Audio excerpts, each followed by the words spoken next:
In today's video, I'm going to teach you how to add a new GitLab configuration to your project, making it more robust by automating stages such as building, testing, and deploying. This is an essential skill if you're looking to create a seamless development workflow right within GitLab. First, you'll want to define the stages of your pipeline in the root directory of your repository. This configuration will be housed in a file called gitlabci.yml. Think of this file as the blueprint for how GitLab will manage your project workflows. In this configuration, we'll set up three main stages: build, test, and deploy. Each of these stages will correspond to specific jobs that are run in sequence. For the build stage, you're going to create a job called build job. It's under this label that you'll define what tasks need to be carried out.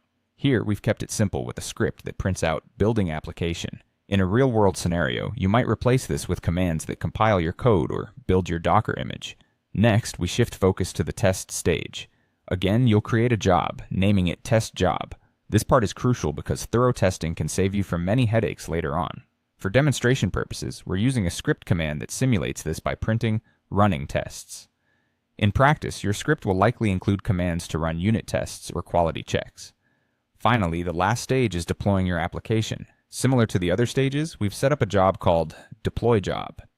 The script here will perform the necessary steps to deploy your application, starting with a simple confirmation message deploying app. Depending on your deployment requirements, this might involve pushing to a server or updating a cloud environment.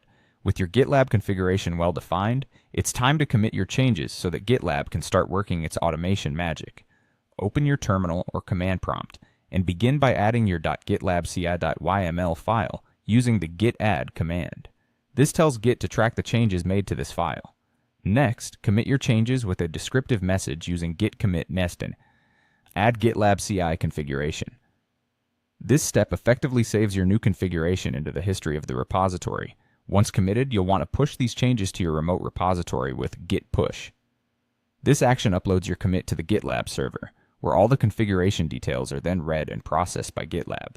GitLab does a fantastic job of detecting these configurations automatically, kicking off pipelines for each push to your repository. This means that once you've pushed your GitLab YMLs, you can sit back and watch GitLab seamlessly execute your build, test, and deploy stages, ensuring everything runs smoothly from start to finish.